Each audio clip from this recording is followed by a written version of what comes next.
crow wouldn't stop staring through a woman's bedroom window, not for an hour, not for a day, for almost an entire week.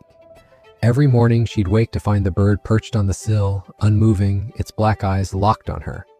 Every evening it was still there. When Emily Chen moved into the old Victorian house on Maple Street, she thought she'd finally found peace. A quiet neighborhood, overgrown gardens, no neighbors close enough to hear through the walls. Perfect for starting over. But the crow had other plans. At first she tried to ignore it. Birds do strange things sometimes. Maybe it saw its reflection. Maybe it was nesting nearby. But this wasn't normal behavior. The crow didn't peck at the glass or call out. It just watched, silent, persistent. When she'd approach the window to shoo it away, the bird wouldn't flinch. Most animals startle when humans get close. Not this one. It held its ground, staring with an intensity that made her skin crawl. On the third day, Emily called her sister. "I know this sounds crazy, but there's something wrong with this bird." Her sister laughed it off, suggested she was spending too much time alone in that big house. But Emily couldn't shake the feeling that the crow was trying to tell her something. She'd read stories about crows, how intelligent they are, how they remember faces, hold grudges, even bring gifts to people who feed them. This felt different though. This felt like a warning. By day 5, she'd had enough. If the bird wouldn't leave the window, maybe it was interested in something outside. She decided to investigate the backyard properly for the first time since moving in. The previous owner had let it go completely wild. Weeds choked what used to be flower beds. An old stone fountain sat dry and cracked in the corner. Ivy consumed the back fence so thoroughly you couldn't tell where plant ended and wood began. Emily started near the house, working her way outward. She was clearing dead leaves from beneath the window when her rake hit something solid. Not a rock. The sound was different. Hollow. She knelt down and brushed away the dirt with her hands. Wood. Old rotted wood forming some kind of rectangular shape. Her heart started pounding. She knew what rectangular holes in the ground meant. She should have called the police right then. That's what any rational person would do. But something made her keep digging. Maybe it was the crow, still watching from above now, having finally left its post at the window. Maybe it was morbid curiosity. Her hands moved faster, pulling away earth and debris until the shape became unmistakable. A small wooden box, maybe 3 feet long. Too small for an adult. She sat back on her heels, breathing hard. The crow cawed once. Just once. The first sound it had made all week. Emily's fingers trembled as she gripped the edge of the box.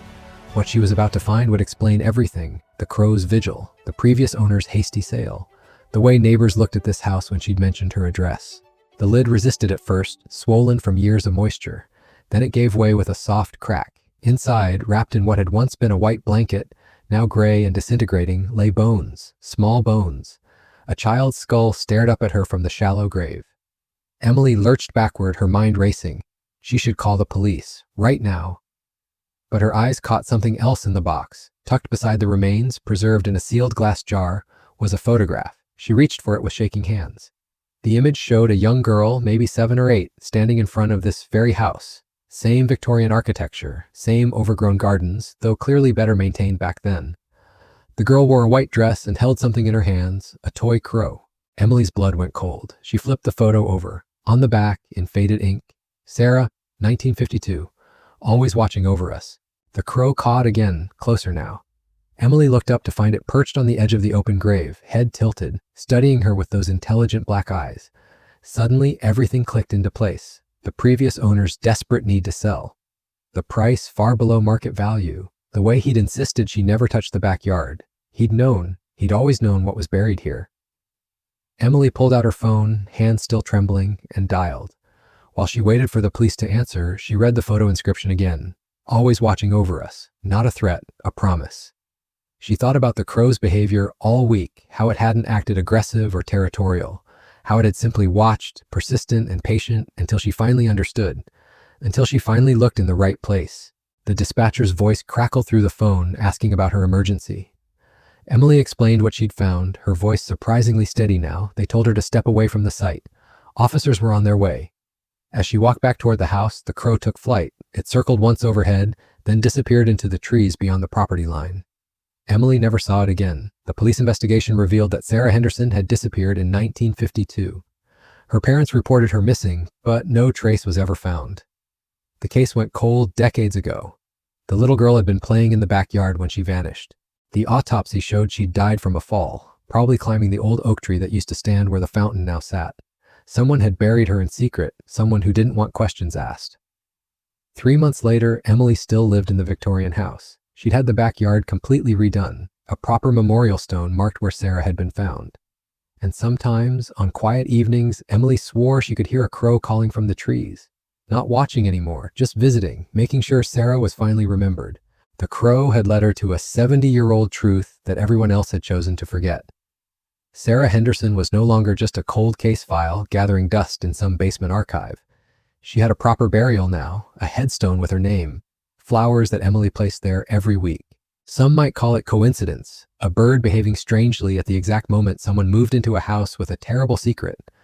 But Emily knew better. She'd researched crows extensively since that day, learned about their extraordinary memory, their ability to recognize individual human faces, their tendency to return to significant locations generation after generation. Maybe it was the same family line of crows that had watched Sarah play in that backyard 70 years ago. Maybe they'd been waiting all this time for someone who would actually pay attention, someone who wouldn't ignore the persistent warning from a creature that refused to look away. The paranormal investigators who contacted Emily wanted to believe it was Sarah's ghost inhabiting the bird. The skeptics insisted it was pure chance, a random confluence of events with no deeper meaning. Emily didn't care about their theories or explanations. What mattered was that a little girl who'd been hidden and forgotten was finally brought home.